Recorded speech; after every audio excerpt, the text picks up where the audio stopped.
everybody? Welcome back to the channel. I am your girl Molinda Jae, and I'm here to bring you all some. I'm here to talk about Prince Harry agreeing to go into this coronation for his father. Even though his son's birthday is the same exact day of the coronation, so it's definitely a scheme that King Charles set up to come with the BS on that one. But I have my theories on that as well.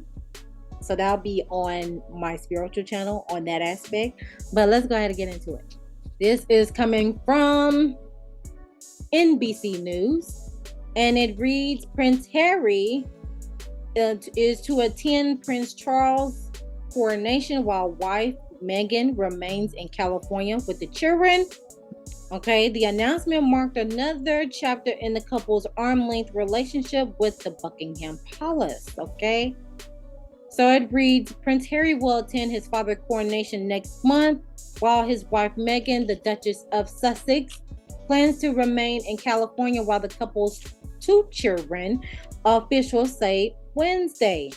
Any participation by the couple in King Charles's coronation was far from given after their controversial announcement 3 years ago that they would step back as senior members of the royal family. Buckingham Palace and representatives of the Duke and Duchess of Sussex made separate statements confirming their roles in May 6th coronation at Westminster Abbey. And as you can see here, this is King Charles, Harry, and Prince Anne, his aunt, at Windsor Castle in September. I'm assuming that was the funeral for Queen Elizabeth. Yeah, it was the funeral for Queen Elizabeth.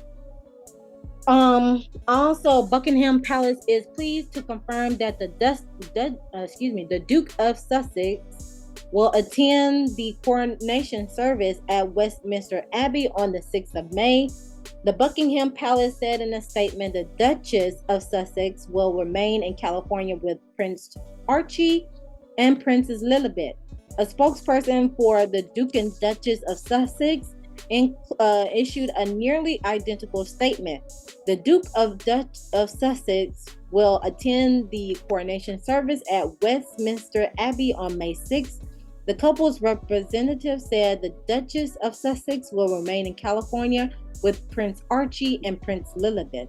The couple's son, Archie, will turn 4 on that day. His grandfather is celebrating king, 5,500 miles away.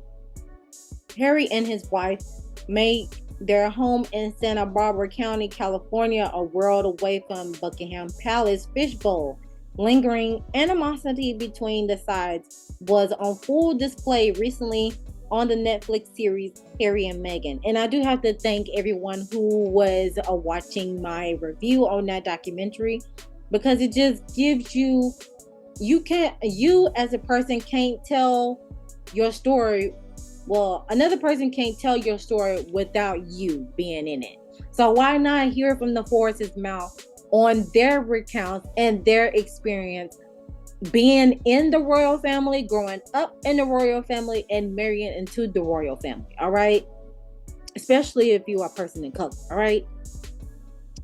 Harry's father, King Charles III, ascended to the throne after Queen Elizabeth passed away on September 8th.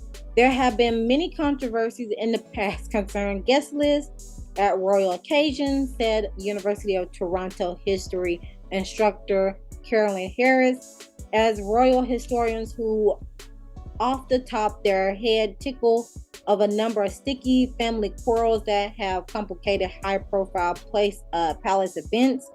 Then Spanish King Juan Carlos, a relative of Queen Victoria, and Queen Sophia, who was related to Prince Philip, declined their invitations to the wedding of Prince Charles and Diana in 1981. The newlyweds' honeymoon included a cruise on the yacht Britannica from Gibraltar. I hope I'm pronouncing that right. If not, I'm sorry. I apologize in advance and ahead of time as of right now. A British territory that Spain has long disputed. the King Edward the 8th, King Edward the 8th, who was later known as the Duke of Windsor, did not attend the coronations of his brother or niece, Queen Elizabeth. Edward the 8th famously gave up the throne to marry Wallis Simpson, a divorcee American socialite. Prince Philip had 3 surviving sisters when he married Princess Elizabeth in 1947, but the trio had all married into German royalty. Those ties to Germany and the Nazi movement with the World War II also fleshed the minds of British subjects, made Prince Philip's sister persona non grata at nuptials of the future queen. In other words, they were not invited to the queen's nuptials. All right, my thoughts about this situation is, first things first, they are human, and of course everybody goes through their quarrels and squabbles and prejudice and rejection and all that. And also, I have to salute my hat to Meghan to still remain the peacemaker and letting Prince Harry be Prince Harry without being a cage bird like he once was growing up within the family, right? Within the firm, as people would say. Because it takes a lot to be a cordial person, and whenever you do that, people don't like that, especially if they're in a low vibrational standpoint. And it's like, she's damn if she do and she's damn if she not. Okay, same thing with Harry and Meghan as a couple. They're damn if they're doing, they're damn if they don't. Because just as much as good outweighs the bad, there's always people in the background that's going to unleash, oh, they did this, oh, they did that. Okay, just like any other person would. But with them being in the elite status and where they are in the bracket, whether they have removed themselves or not, they're still public figures.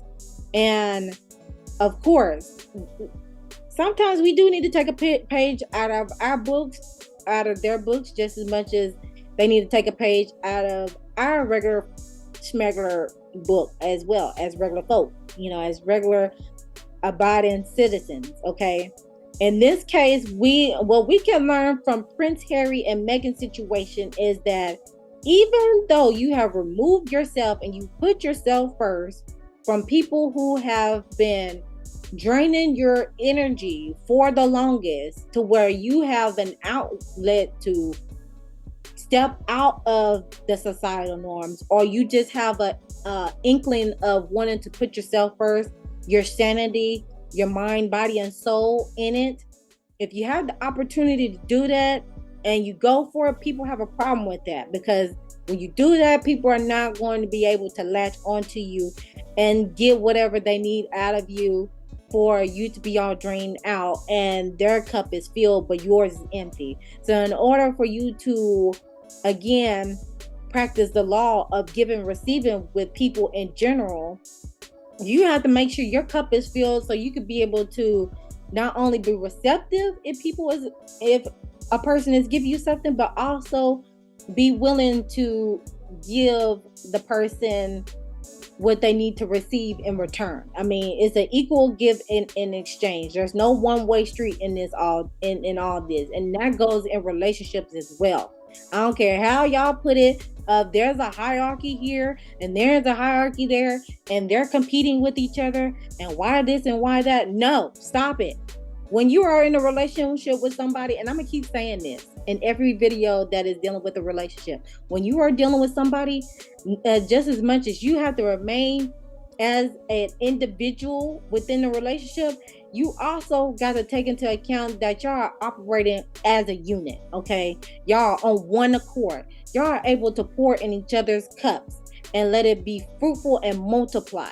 All right, that is the whole point of the ceremony. Whenever you are getting married to someone, you as an individual, y'all coming together as one to fill each other's cup and be fruitful and multiply. And whenever someone is pouring more into the other, it leaves the person that is pouring more depleted, while the other is just gonna keep getting and receiving and not even giving in return. And whenever you giving and receiving in return, they'll be putting that over somebody's head, as in, well, I did this for you and I did that for you. Because when you do that, it's like, well, were you acting out of good intent in the first place? All right. So keep that in mind. All right. Also, it's all about keeping your peace. All right. Keeping your peace and your sanity, not only within yourself, but also within the unit between you and that individual and your kids. Okay. If you feel like you're not being welcome in another environment, whether you are invited or not, don't go. And that's where Megan has got to a point in her life where she is not going where she is welcome, because anytime she step foot up in that realm, it's always going to be something that somebody's going to say about her. And yes, everybody's going to say something about each other till the day we transition and from then on. But at the end of the day, I am not, in the words of Mariah Huck from Married to Medicine, I am not going to come off my chariot and throw tomatoes with you, sweetheart. Okay?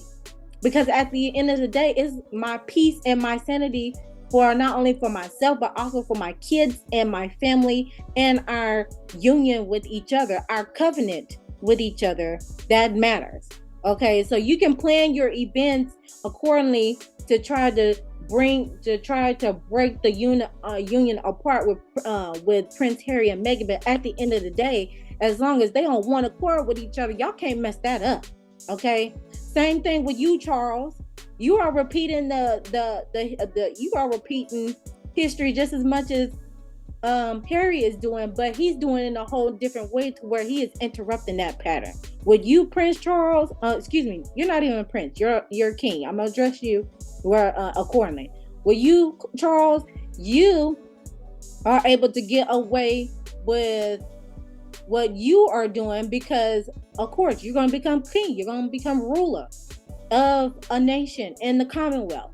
So you doing anything and everything in your power to make sure you and your significant other is good, but you're falling short to your blood, okay?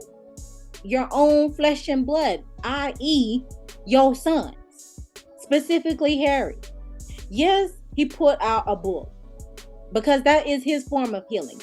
Yes, they did a documentary because nobody else can tell the story of their point of view other than they can. So it's better to hear from the horse's mouth. Okay. And just as much as you have been fighting for love to get Camilla's hand in marriage, Harry is doing the same exact thing. It's just he is doing it from his heart. And I'm pretty sure you're doing it from his heart, your heart as well. But you're acting out in revenge. You're acting out in regret. You're acting out in rejection. Okay, you're acting out in revenge. Okay, because of what had happened before, of you not being able to marry Camilla at the time. So now that you are married to Camilla and you finally get to be ruler of a kingdom in the Commonwealth, now you are taking your frustration out on the wrong person, instead of just going within and addressing the hurt, the shame, the guilt that you have experienced from your childhood, right? And you living in that cage bird mentality, and now you're able to be let out free as a bird, right? So you can live the life that you want. Okay. And I agree with Tisa Tales when she had mentioned that with the queen consort being removed away from queen consort when it comes to Camilla, I agree with Tisa Tales that Camilla is trying to establish a bloodline. Okay, so her kids and her grandkids and the ones behind her can benefit off the royal family as well. I believe that. I believe Tisa Tales on that one too. Okay. So with that being said, we can all take a page out of Prince Harry and Meghan's book, which is, as long as we on one accord, we are unshakable and unbreakable at the end of the day. Yes, the coronation is happening on our son's birthday. And of course, you have to decide whether you're going to go or not, because this is a once in a lifetime opportunity, just like your son's birthday is a once in a lifetime opportunity. But they managed to find a compromise in the midst of that. All right. So at the end of the day, those are my thoughts. Okay, those are my thoughts and opinions. And let me add on to this, and then I'm gonna let y'all go, because because King Charles is what King Edward VIII was supposed to be. But due to the fact that he chose love over duty, he was left in exile and not able to attend the festivities, all because of the person who married. It's no different than a regular average Joe meeting a girl, or a girl meeting a guy, and vice versa, or a person meeting an individual that they family don't like and they end up marrying them. And of course, the family is just basically gonna shun that person and the family that they built with that person until they hit rock bottom, and then they're gonna try to come to their family for comfort. But due to what happened with the rejection that happened within the family union, that caused the person to be reluctant to go back. It's no different than your parents saying, don't come back here no more once you leave this house. Go figure. So at the end of the day, as a spiritual guide, counselor, mentor, however you want to call it, because that's what I do, I just give y'all real life perspective and what we can learn from these situations as these public figures unravel before us. Okay, so that's all I have. I ain't got no more. Feel free to leave your thoughts down in the comment section, and I'll see you guys in the next one. Bye.